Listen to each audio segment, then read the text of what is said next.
शिक्षक ही पर अस्थायी होना चाह रहे हैं, क्योंकि हम लोग अपने जीवन के कम से कम 10 साल दे चुके हैं। हमारे बहुत से साथी आत्महत्या कर लिए। मेरी मम्मी का परमानेंट करो। हम लोग सरकार से उम्मीद लगाए बैठे हैं, झोली फैला रहे हैं कि सरकार हमको कुछ दे दे, हमारे अधिकारों को दे दे। हम भीख नहीं मांग रहे, हम अपने अधिकार मांग रहे हैं, अपना सम्मान वापस चाहते हैं। अगला कदम यही है कि यही स्वाहा हो जाएंगे। हम तो इसी उद्देश्य से आए हैं, यही मर जाएंगे, घुट घुट के मरने से अच्छा हम यही मर जाएंगे। शिक्षक हमारे जीवन में एक महत्वपूर्ण भूमिका निभाते हैं, क्योंकि एक आदर्श शिक्षक छात्रों के विकास के लिए जिम्मेदार होता है। शिक्षक न केवल विषयों के बारे में बल्कि जीवन के लिए भी बुनियादी ज्ञान की एक मजबूत नींव बनाने में महत्वपूर्ण भूमिका निभाते हैं। जब इन शिक्षकों को अपनी आवाज बुलंद करनी होती है तो हजारों बार उन बच्चों के बारे में सोच समझकर कदम उठाना पड़ता है, क्योंकि शिक्षक ही सुदृढ़ समाज का निर्माण करता है।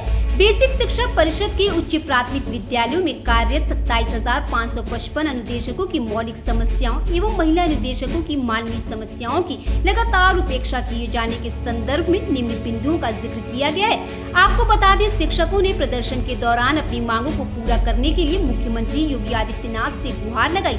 चलिए उन बिंदुओं पर एक नजर डालते हैं। शिक्षक अधिकार अधिनियम से नियुक्त अनुदेशक जुलाई 2013 से पूर्णकालिक कार्य करते हुए नौनिहालों का भविष्य संवार रहे हैं। रोजी रोटी का अब कोई विकल्प नहीं है, अतः नई शिक्षा नीति के अनुसार अनुदेशकों को नियमित किया जाए। नियमितीकरण होने तक तत्काल प्रभाव से 12 माह के लिए समान कार्य समान वेतन की व्यवस्था लागू की जाए। नवीनीकरण के नाम पर हम अनुदेशकों का अमानवीय शोषण किया जाता है। इन शोषणों को सिर्फ और सिर्फ संवेदनशील सरकार ही समझ सकती है, अतः स्वतः नवीनीकरण व्यवस्था लागू हो।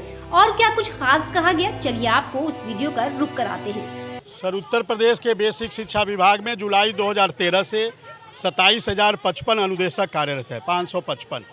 और इनके हमारे साथ इतना शोषण और अत्याचार होता है। आप हमारे बैनर को देख सकते हैं, इसमें लिखा है कि हमारे शोषण और अत्याचार के खिलाफ, और इस देश में मोदी जी 29 जुलाई 2020 को नई शिक्षा नीति लेकर आते हैं। नई शिक्षा नीति में अनुदेशकों के सारे विषय, चाहे वो शारीरिक शिक्षा हो, कला हो, कंप्यूटर हो, कृषि विज्ञान हो, गृह विज्ञान हो, फल संरक्षण उद्यान हो, सबको मुख्य विषय बनाकर उसको अस्थायी अध्यापक रखने की बात कही गई है। 12 साल हमारा होने जा रहा है, 12वां साल प्रारंभ हो चुका है और ये सरकार मात्र 2,000 रुपया बढ़ाई। हम नियमितीकरण करने की बात करते हैं और हम स्वयं नहीं कर रहे हैं। नई शिक्षा नीति में लिखा है, 5.5 में स्पष्ट रूप से लिखा है कि उत्तर प्रदेश के अनुदेशकों को योगी सरकार नियमित करे, लेकिन ये सरकार हमारी बातों को नहीं सुन रही है। इसीलिए आज हजारों की संख्या में उत्तर प्रदेश के अनुदेशक अपनी मांगों को लेकर यहाँ पर आए हैं। सर, 100 किलोमीटर रोज दूरी तय करते हैं, आना और जाना। मेरा भी बच्चा बीमार होता है, 120 बच्चा रोज आ रहा है। इस टाइम CCL की ना मुझे सुविधा है, ना मेडिकल की। मेरी मम्मी का परमानेंट करो। कोई सुविधा नहीं है सर। और 4500 रुपया था, उसमें भी वैन वाले को निकाल के दे दो। वैन वाले तो कहते मैम जी तुम तो होती हो टीचर के नाम बैठती हो। सीट तो हम बराबर ले रहे हैं। जब हम सीट बराबर ले रहे हैं, हम पढ़ा बराबर रहे हैं, एक ही छत के नीचे जब हम काम बराबर कर रहे हैं, तो आप हमारा नियमितीकरण क्यों नहीं कर रहे? एक ही BPED वाले को आप दे रहे हैं 70,000, हमें दे रहे हैं 9,000। कहाँ का न्याय है? खिलाने ले जाओ तो बराबरी तो खिलाते हैं हम भी। क्या वो खिला रही जो हम खिला रहे? लेकिन ये कहाँ का न्याय है? हमको हमारी मांगे मानी जाए, सिर्फ नियमितीकरण किया जाए। और अंतर जनपदी भी महिलाओं का करो। महिलाएं इतनी दूर दूर किराया दे रही भैया, 9,000 में 5,000 वैन वाला लेता है, 4,000 में हम 2 बच्चों का पालन कर लेंगे इतनी महंगाई में? उम्मीद ये बस योगी बाबा से हम हाथ जोड़ के यही विनती कर रहे हैं कि हम सब महिलाएं, जितने भी अनुदेशक भाई बहन हैं, सबको हमारे पद पे नियमित किया जाए। नई शिक्षा नीति का पालन करते हुए हमको हमारे पद पे नियमितीकरण किया जाए, बस यही योगी बाबा से मांग है। मैं महिला प्रदेश अध्यक्ष प्रिया दीक्षित। हम लोग की अनवरत ये धरना चलेगी जब तक मांगे पूरी नहीं होती है। हम लोग की एक ही मांग है और बहुत सारी समस्या है जिसकी जानकारी आपको दी गई। सर, प्रथम तो आप चौथे स्तंभ है, आपका मैं स्वागत करूंगी और आपका चैनल के माध्यम से मैं आदरणीय मुख्यमंत्री जी से यही अपने संगठन, अपने अनुदेशक जो 27,532 अनुदेशक हैं, उनके तरफ से मांग करती हूं कि हम सबको अपने ही अनुदेशक पद पर नियमित कर दिया जाए। नियमितीकरण की जब तक प्रक्रिया पूर्ण हो रही है तब तक हम लोग को समान काम का समान वेतन दिया जाए, क्योंकि मजदूरी से भी 300 के मानदेय पर डेली वेज पर हम लोग काम कर रहे हैं। हम लोग में जब हम लोग जो पूर्ण योग्यता शिक्षक की नियुक्ति की जो पूर्ण प्रक्रिया है उसका पालन करते हुए हम लोग नियुक्त हुए हैं। हम लोग के जियो के अनुसार हम लोग के आगे अंशकालिक लगाया गया है। अंशकालिक का मतलब कुछ दिनों के लिए, जबकि नई शिक्षा नीति 2009 के अनुसार हम लोग को ये पूर्ण विषय विशेषज्ञ के रूप में रखा गया है और शिक्षक नियुक्ति की सारी पूर्ण रूप से प्रक्रियाओं को पूर्ण करते हुए हम लोग जिला वाइज काउंसलिंग करके मेरिट के आधार पर नियुक्त किए गए हैं। दूसरे नंबर की जब भी सदन में बात उठती है तो कहा जा रहा है कि मेरे जूनियर और प्राइमरी स्कूल में अनुदेशक शिक्षा मित्र करके शिक्षक पूर्ण है। तो जब शिक्षक की योग्यता पर हम लोग अनुदेशक पद पर अनुदेशक ही पर अस्थायी होना चाह रहे हैं, क्योंकि हम लोग अपने जीवन के कम से कम 10 साल दे चुके हैं। हमारे बहुत से साथी आत्महत्या कर लिए। हम लोग का इतने दिनों से पूर्ण काम का कार्य यह कह के लिया जाता है कि आप 24 क्लास पढ़ाते हैं। मैं आदरणीय मुख्यमंत्री जी से आपके माध्यम से कहना चाहती हूं कि आपको गुमराह किया जा रहा है इन अधिकारियों के द्वारा। माननीय मुख्यमंत्री जी, ये अधिकारी कभी नहीं चाहेंगे कि आपकी वापसी फिर से आए, क्योंकि कोई भी गवर्नमेंट रहे आपको इनको तो ड्यूटी निभानी है। हम लोग 24 क्लास नहीं जबकि पूर्ण शिक्षक की भांति कार्य कर रहे हैं। और मानदेय देने की बात आ रही है तो आपको बताया जाता है कि बस 7,000 और 9,000 काफ़ी है, ये 24 क्लास पढ़ाते हैं। आप शिक्षक डायरी उठाइए, आप रजिस्टर्ड रहिए। कोर्ट ने भी साबित कर दिया, ऑनलाइन अटेंडेंस में देने को तैयार हूँ, जिससे साबित हो जाएगा कि हम लोग पूर्णकालिक कार्य करते हैं। क्यों? लेकिन हमारी समस्या समाधान कीजिए। मैं 70 किलोमीटर से हमारी अनुदेशक भाई बहनें जाते हैं। 9,000 में कौन सी स्पीड में वो 9,000 के वेतन में अपना घर नहीं चला पा रहे हैं? कैसे उस पूर्ण जाके विद्यालय और वापसी हो जाएंगे? यदि एक दिन भी वो लेट होते हैं तो उनका क्या होता है? मानदेय 300 रुपया काट दिया जाता है। उनका पूर्ण काम लिया जा रहा है उनसे। जी, हम लोग परिषदीय विद्यालय में जूनियर हाई स्कूल में अनुदेशक पद पर पिछले 11 साल से कार्यरत है। हम लोग के जियो में हमारी भर्ती हुई थी अंशकालिक अनुदेशक कह के, ठीक है, और हमसे पूर्णकालिक कार्य करवाया जाता है, लेकिन पूर्णकालिक की कोई भी सुविधाएं हमें नहीं है। पूर्णकालिक वहीं पर शिक्षक हैं, उनका वेतन है 1 लाख 1.25 लाख, उनको सारी सुविधाएं हैं, ठीक है, लेकिन हमें एक भी सुविधा का लाभ नहीं है। हमसे काम करवाया जाता है पूर्ण शिक्षक की भांति। पूरे समय हम आते हैं, सब कुछ करते हैं, वही काम करते हैं, सारे इनके आदेश का पालन करते हैं, लेकिन हमें पैसे के नाम पर हमें 300 रुपए की दिहाड़ी दी जाती है, मजदूरी दी जाती है। और अगर हम अनुपस्थित हो जाते हैं किसी कारणवश, चूंकि हमें ना कोई CCL है, ना CL है, ना मेडिकल है, किसी तरह की कोई सुविधा नहीं है, क्या हम इंसान नहीं है? हमारे छोटे छोटे बच्चे हैं, कभी अगर बीमार हो गए, अगर हम अनुपस्थित हो गए तो बिना कोई किसी जानकारी के हमारी वो 300 रुपए की मजदूरी काट ली जाती है। और जब हम अपना अधिकार मांगते हैं, हमारे पैसे बढ़ाई जाए, हमको ये सुविधाएं दी जाए, तो कहते हैं कि जाओ जाओ तुम तो अंशकालिक अनुदेशक हो। तब इनको याद आता है कि हम अंशकालिक अनुदेशक हैं, और जब इनको अपना काम कराना होता है तब ये कह देते हैं शिक्षक हैं, शिक्षक हैं। पूरा शिक्षकों का काम हमसे कराया जाता है, चाहे वो चुनाव की ड्यूटी हो, चाहे BLO हो, चाहे वो गांव का सर्वेक्षण करना हो, बाल गणना, जनगणना, दुनिया भर के काम इनका बस चले तो हमको कह दे कि जाओ खेत भी काटाओ। हम खेत भी काटते हैं, बच्चों को फुसलाने के लिए क्या करें, सब कुछ करते हैं जो एक पूर्ण शिक्षक करता है। लेकिन जब हम अपना अधिकार मांगते हैं, बताइए 9,000 रुपए में इतनी महंगाई में कौन अपना घर चला लेगा? एक ई-रिक्शा वाला, चाय वाला, ठेले वाला भी हमसे ज़्यादा कमाता है। उसको देखकर हमें शर्म आती है कि आज हम इससे भी गए गुजरे हैं, जबकि हम पूर्ण डिग्री धारक हैं। हमने 2-2, 3-3 साल की पूरी डिग्रियां ली हैं, जो एक योग्य शिक्षक का मानक है। पूर्ण मानक पूरा करके हमारी मेरिट बन के आई है। शिक्षा मित्रों की तरह हम लोग गांव प्रधान की वजह से नहीं चुने गए हैं, हमारी पूरी मेरिट बनी है, जिला स्तर पर बनी है। हम वेल एजुकेटेड है, पूरी काउंसलिंग, और राष्ट्रीय शिक्षा नीति में ये कहा गया है कि जो ये अनुदेशक पद पर है इनको नियमित किया जाए पूर्ण। लेकिन ये सरकार कुछ भी नहीं मानती है, ना हाई कोर्ट ना सुप्रीम कोर्ट का कोई आदेश नहीं मानती है। अरे हद हो गई, जब ये सब व्यवस्था का आपको आदेश नहीं मानना है तो आप सब बंद कर दीजिए। क्यों ये सब ट्वीट करते हैं? जो सरकार ने 17,000 लागू किया 2017 से आज तक नहीं दिए। केंद्र सरकार ने, राष्ट्रपति महोदया ने जब कह दिया कि न्यूनतम मजदूरी 24,500 तय कर दी जाए, तब भी हमको नहीं दे रहे हैं। हमसे ज्यादा एक राजगीर कमा रहा है 800-900 रुपए प्रतिदिन, और हमारी क्या कमाई है? 300 रुपए। हम योग्य शिक्षक हैं, हमको एक कुशल श्रमिक का भी मानदेय वेतन नहीं है। किस तरह से हम जिए?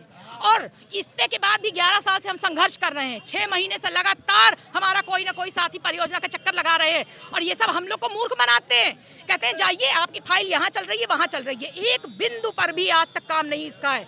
100-100 किलोमीटर दूर महिलाएं जाती हैं, ठीक है, बताइए 9,000 रुपए में 4,000 वो गाड़ी का किराया दे रही है, बच्चा 5,000 रुपए। 5,000 में से 2-3 छुट्टियों के 300 रुपए ऐसे ही कट जाते हैं, बच गया 3,000, 3,500। 3,500 रुपए में इतनी दूर हमारी महिलाएं और हमारे ये सब अनुदेशक जाते हैं। हाँ, अगला कदम यही है कि यही स्वाहा हो जाएंगे। हम तो इसी उद्देश्य से आए हैं, यही मर जाएंगे, घुट घुट के मरने से अच्छा हम यही मर जाएंगे। आप लोग आई आज क्या है मांग? जी हम लोग आए हैं अपनी मांग पूरी करवाने के लिए, नियमितीकरण के लिए आए हैं। क्या अधिकारियों से बात हुई? किसी अधिकारी से बात हुई? आप अभी तो नहीं बात हुई, बात पहले हुई थी, बार बार वो आश्वासन दे रहे हैं कि हाँ बात चल रही है, ऐसे वैसे वेतन बढ़ाने की भी बात हुई है। अफवाह आई कि हाँ आप लोगों का वेतन 26,000 हो गया और 21,000 हो गया, लेकिन हुआ कुछ नहीं। हम लोग एकदम थक हार के फिर आए हैं। नहीं, ऐसा तो नहीं सरकार को बदनाम कर रहे हैं अधिकारी? हाँ लग रहा है, लग नहीं रहा, सही है, अधिकारी गुमराह कर रहे हैं सरकार तक बात ही नहीं पहुंच पा रही हम लोगों की। मिश्रा है, मैं महिला कार्यकारिणी प्रदेश अध्यक्ष हूँ और हम अनुदेशक यहाँ पर एकत्र आज से नहीं हो रहे हैं। हम लोग 3 अक्टूबर को आए, यहाँ पे महिलाएं बिलख बिलख के रोई। हम लोग की मांग थी अंतर जनपदीय ट्रांसफर। महिलाएं आई थी उस टाइम पे, इतनी भीड़ लगी हुई थी, यहाँ हम लोग रो रहे थे, जो LIU के साथी थे वो भी हम लोग को देख के बिलख रहे थे। हमारी समस्याएं इतनी जटिल है, इतनी कठिन है कि हमारी समस्याओं को जो भी सुनता है वो रोता है।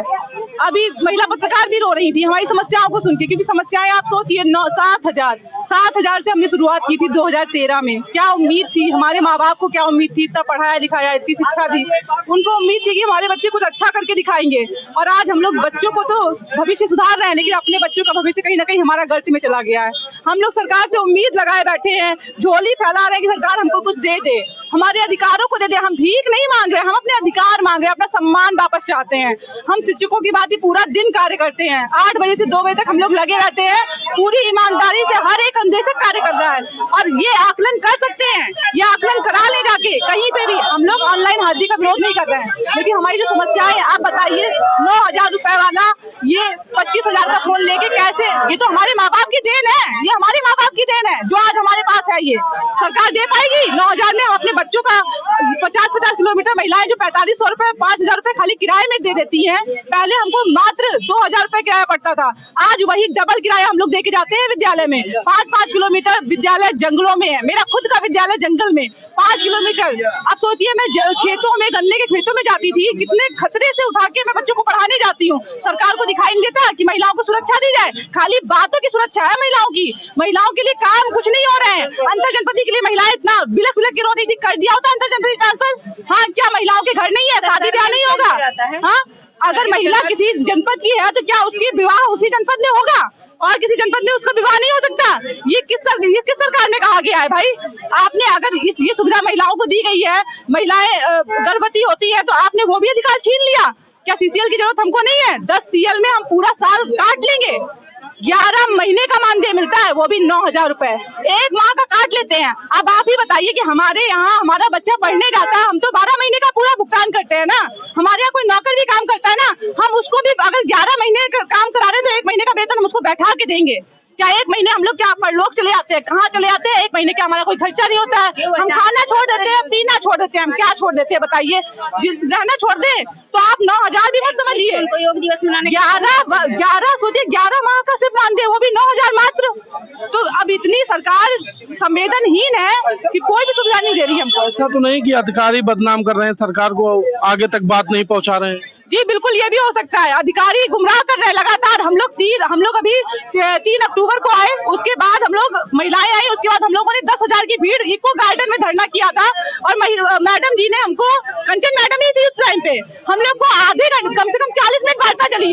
मैडम ने कहा आपकी फाइल चल रही है, सकारात्मक विचार हो रहा है, सरकार आप पे सकारात्मक एक्शन ले रही है। मैडम ने ही पूछा कि आप लोग किन किन राज्यों में नियमित हुए हैं, आप हमको भेजिए प्रस्ताव। हमने राजस्थान का उनको जियो दिखाया, हमने उनको 2-3 राज्य के उनको हमने प्रस्तुत किए। उन्होंने 1 by 1 नंबर भी नोट किए कि हाँ बिल्कुल आपको ये हम कर देंगे, और सकारात्मक विचार चल रहा है। गुमराह करके जाता देके हमको भेज दिया। हम लोग भी क्या करते, हम लोग भी मजबूर थे, मैडम की बात पे विश्वास कर लिया। 10,000 की भीड़ फिर वापस चली गई। हम लोग पैरवी करते रहे। फिर मैडम बोली भाई आपकी फाइल मैंने यहाँ से भेज दिया, आप प्रमुख सचिव से मिलिए जाके, वहाँ युवा पढ़ना जी से मिले। हम लोग पूरा दिन चक्कर काटते रहे, प्रदेश सचिव हमसे नहीं मिले। हमसे जब प्रमुख सचिव नहीं मिले तो हम लोगों ने कहा कि बताइए, हम लोग सिक्योरिटी से बात हुई, हमने कहा बताइए आप कैसे मिलेंगे हमसे, हम लोग धरना करें, आपके पास समय नहीं है, हम लोग विभाग के लोग हैं, आपको हमारी समस्या सुनने का समय नहीं है। हमारी समस्या कौन सुनेगा? जब काम हम आपका कर रहे हैं तो समस्या आपको अभी आप ही सुनोगे ना, आपके पास समय नहीं है, आज आए समस्या सुनिए, आके आपको आना पड़ेगा समस्या सुनने के लिए हमारी, और समस्या को निराकरण निकालना पड़ेगा। देश विदेश की ताज़ा खबर पाने के लिए हमारे चैनल NTV निष्पक्ष को सब्सक्राइब करें व बेल आइकन दबाना ना भूलें।